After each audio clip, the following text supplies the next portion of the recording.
ಮಂಡ್ಯ ಜಿಲ್ಲೆಯಲ್ಲಿ ಬಕ್ರೀದ್ ಹಬ್ಬವನ್ನು ಸಡಗರ ಸಂಭ್ರಮದಿಂದ ಸಾಮೂಹಿಕ ಪ್ರಾರ್ಥನೆ ಸಲ್ಲಿಸಿ ಶುಭಾಶಯ ವಿನಿಮಯ ಮಾಡಿಕೊಂಡರು.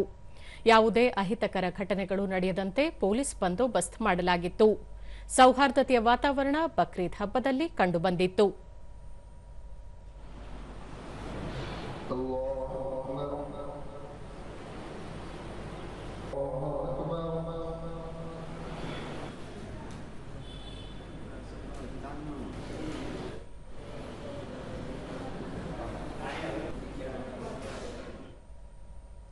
ದೂರದರ್ಶನದೊಂದಿಗೆ ಚಾಂದ್ ಪಾಷಾ ಎಲ್ಲರಿಗೂ ಒಳ್ಳೆಯದಾಗಲಿ ಎಂದು ಸಾಮೂಹಿಕವಾಗಿ ಪ್ರಾರ್ಥನೆ ಸಲ್ಲಿಸಲಾಯಿತು ಎಂದರು.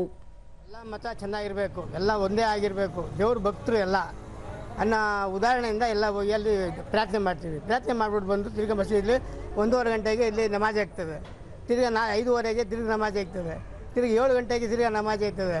ತಿರ್ಗಿ 8:15ಗೆ ಒಂದು ಸತಿ ನಮಾಜ್ ಆಗ್ತದೆ. ಇದು ಭಕ್ತಿ, ದೇವ್ರಿಗೆ ಭಕ್ತಿ ಅಷ್ಟೇ. ಇನ್ಯಾರು ಯಾರು ತೋರಿಸೋದಿಲ್ಲ, ಯಾರಿಗೂ ಏನು ಹೇಳಂಗೂ ಇಲ್ಲ. ಅಬ್ದುಲ್ ರೆಹಮಾನ್ ನಾಡಿನ ಎಲ್ಲಾ ಜನತೆಗೆ ಒಳಿತಾಗಲಿ ಎಂದು ಸಾಮೂಹಿಕವಾಗಿ ಪ್ರಾರ್ಥಿಸಲಾಯಿತು ಎಂದು ತಿಳಿಸಿದರು. ಮಾಡಲೇಬೇಕು. ಇಷ್ಟರಲ್ಲಿ ಏನು ಅಂದರೆ ಇದರಲ್ಲಿ ರಂಜಾನ್ದಲ್ಲಿ 30 ಉಪವಾಸ ಮಡಗಿ 30 ದಿವಸ ಉಪವಾಸ ಮಡಗಿ ಲಾಸ್ಟ್ನಲ್ಲಿ ಹಬ್ಬ ಮಾಡ್ತೀವಿ.